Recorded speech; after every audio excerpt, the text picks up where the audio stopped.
Welcome everyone to the 21 days of prayer and fasting. I'm excited to see you all, and this group got a little bit bigger than I had anticipated originally, but big. A lot of people who are going after God. Let's do it. That sounds great to me.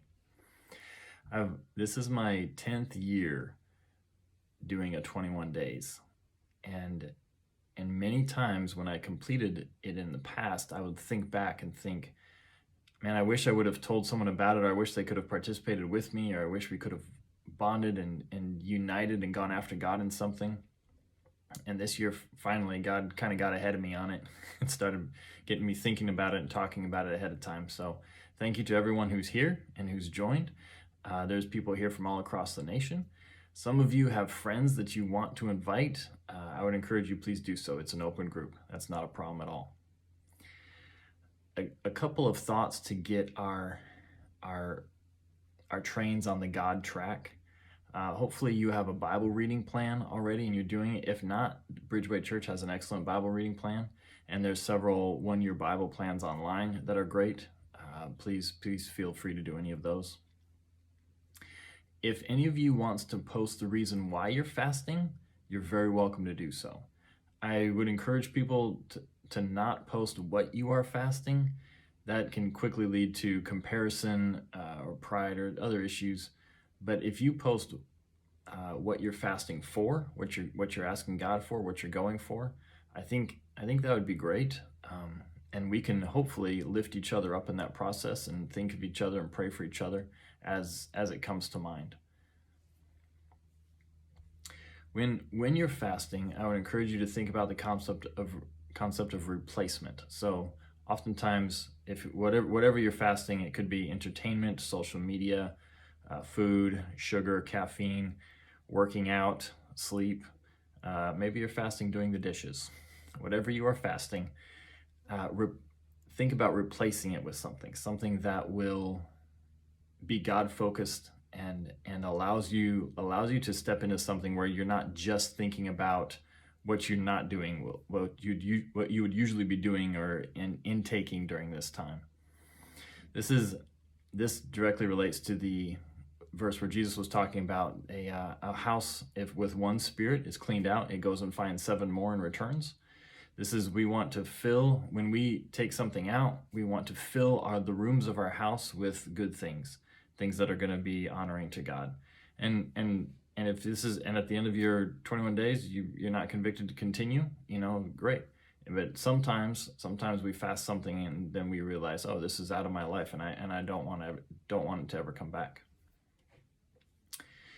This is one of the reasons that I have done this fast is that it is a tithe. It's a tithe to the Lord. I'm tithing to the Lord all the things that the rest of the year I've made a priority, and they're not bad.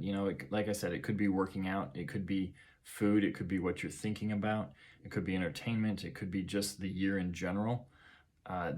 We give the Lord our first, and this fast allows us to do that. We put God first in everything, and even if you're not tithing something, if you're not fasting something, you can still make this a time of tithe of that thing, of time, of working out, of food, caffeine, whatever it is. This is a chance to give God the first. That which we worship can oftentimes it's what we turn to first, and so I think the main thought here is that oftentimes when we are tired from a long day, maybe we're looking to entertainment or to food to some degree, or we've had a difficult situation or a stressful encounter, and we're looking, what is it that we can turn to make ourselves feel better?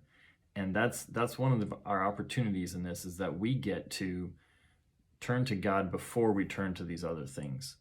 And God appreciates that honor. God wants to be first. And when we have a long day, we don't have to go home and spend 3 hours with God in prayer. But when we turn to God first and we just cycle through it, just review the situation with God and allow Him to be first, then we have given Him the place that He deserves, and that belongs to Him. If any of you are having a little bit of an issue with your personal prayer closet or your time with God, there's a great book. It's by Dick Eastman, and The Hour That Changed the World. And he just helps people to set up an hour of prayer that's very focused, where you get to know what's coming next, and after a couple minutes of something, you move on. And where oftentimes time in prayer can be intimidating, and we think we're bored, or something else is moving into our conscious. This book allows us to help set it up in a very systematic and, in my opinion, fruitful way. It's my goal to post some sort of faith-building, devotional, some sort of idea that draws us all towards God a little bit. And today was a little bit more of a preparatory one, and I'm going to try and post them every evening, and so that they're ready to go in the morning for when you just get to sit down and have time with God. I know some people have their time with God in the evening, so however it works out best for you. All right, I'm excited for everybody here. I love you guys, and this is going to be awesome.